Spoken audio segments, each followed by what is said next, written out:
Игры о пиратах всегда притягивают особой атмосферы свободы и приключений. Здесь вас ждут морские путешествия, сражения на палубах, поиски сокровищ и жизнь по собственным правилам. В одних проектах упор сделан на веселое и легкое приключение, в других — на исследование открытого мира, управление кораблем и собственной командой. А иногда все это есть в одном проекте. Если вам хочется почувствовать дух авантюризма, отправиться в плавание и на время стать настоящим капитаном, игры про пиратов — ваш выбор. Всем здрасте, с вами Настя, и с тебя лайк и подписка, с меня интересный факт об игре из списка. Погнали!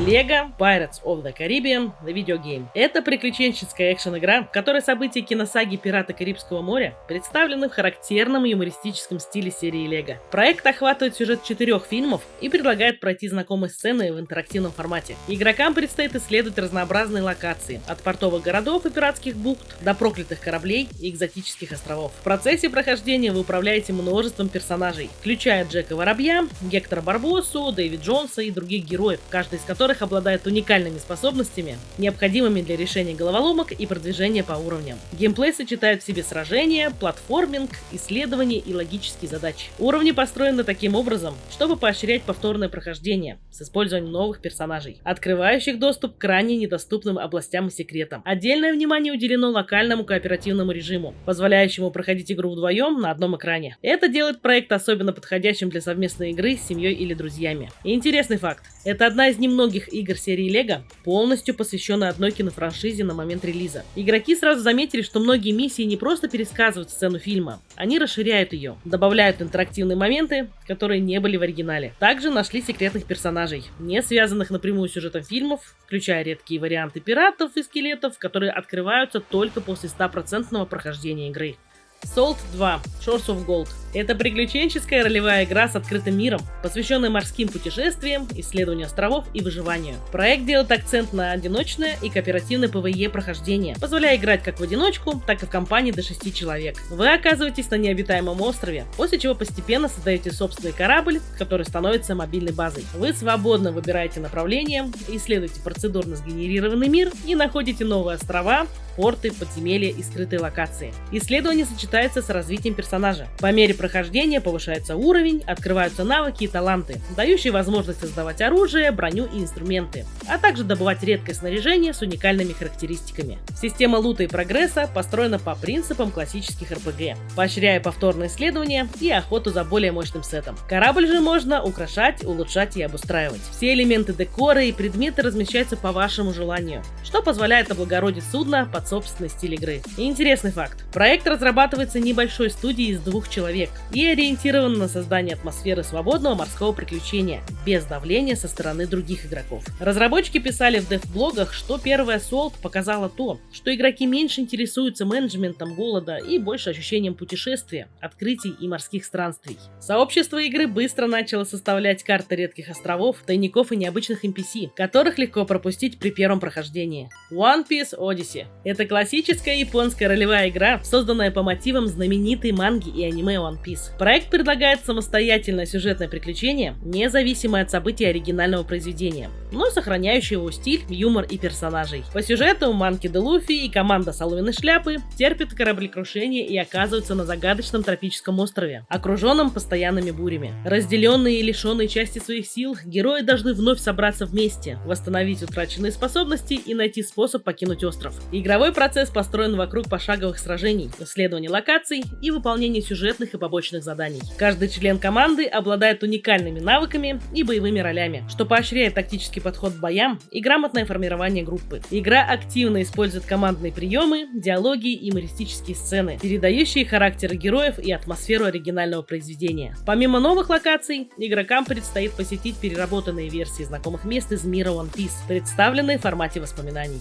И интересный факт: игра была приурочена к 25-летию франшизы One Piece и создавалась при активном участии правообладателей, чтобы сохранить аутентичность мира и героев. Команда Илка и Bandai Namco изначально делала игру как сюжетную JRPG вне канона манги, но под жестким контролем Эйтиро Оды. Он лично участвовал в утверждении ключевых сюжетных арок и персонажей острова Баффорд, чтобы история не ломала основной лор. Игроки также нашли необязательные диалоги и мини-сценки, которые активируются только при определенном составе команды в лагере. Republic of Pirates. Это градостроительный стратегический симулятор, действие которого разворачивается в эпоху Золотого века пиратства. Вам предстоит создать и развить собственную пиратскую республику в Карибском бассейне, превратив небольшое поселение в влиятельную морскую державу. Вы будете управлять экономикой и инфраструктурой, строить производственные здания, налаживать цепочки поставок, распределять ресурсы между доками, складами и жилыми кварталами, следя за потребностями населения и развитием промышленности. Помимо строительства, важную роль играют морские сражения в реальном времени. Вы формируете флот из кораблей разных классов, нанимаете капитанов-героев и отправляетесь на завоевание островов, защиту торговых маршрутов и борьбу с конкурентами. В боях можно использовать тактическую карту для более точного планирования маневров. Еще вам предстоит выстраивать отношения с пиратскими фракциями и национальными торговыми компаниями, заключать союзы, провоцировать конфликты или вести тонкую политическую игру, где каждое решение имеет последствия. Интересный факт. Игра предлагает настраиваемый режим свободной игры, позволяющий изменять параметры мира от количества островов до поведения фракций, а также создавать собственные карты с помощью встроенного редактора. Вдохновением стала реальная республика пиратов Нассау. Разработчики прямо ссылались на исторический период начала 18 века, когда пираты пытались создать альтернативное общество с выборной властью и собственными правилами.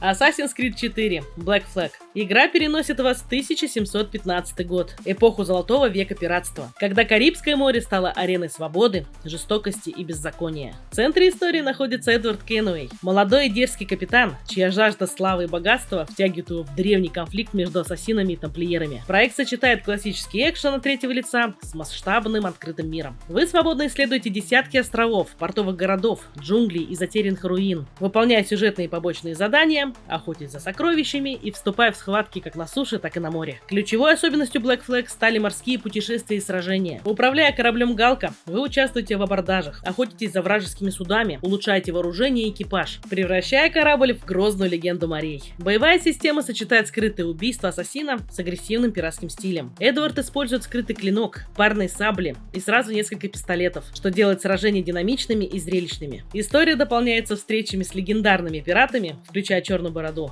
и атмосферы настоящей пиратской жизни. Интересный факт. Команда Ubisoft Montreal поделились, что морские миссии третьей части получили настолько теплый отклик, что четвертый проект быстро переоформился в сторону пиратского экшена. Критики писали, что морской геймплей и ощущение свободы превосходят многие профильные пиратские проекты. А игроки нашли ряд скрытых морских сундуков, расположенных так, что их можно заметить только с определенного угла с ветром. Это привело к теориям о ветряных подсказках в картографике. Вот такая подборка игр о пиратах. И все они по-разному показывают жизнь морских авантюристов, но объединяет их дух приключений, свободы и путешествий. Надеюсь, вы нашли здесь что-то интересное или вспомнили игру, в которую захотелось залипнуть. Если так, то это означает, что моя миссия выполнена. А какие игры о пиратах знаете вы? Делитесь в комментариях. Спасибо, что досмотрели до конца, и приглашаю вас посмотреть другие мои ролики. Подписывайтесь на канал, кто не подписан, ставьте лайки и пишите комментарии. А главное, берегите себя и берегите свое здоровье. С вами была Настена, всем пока-пока.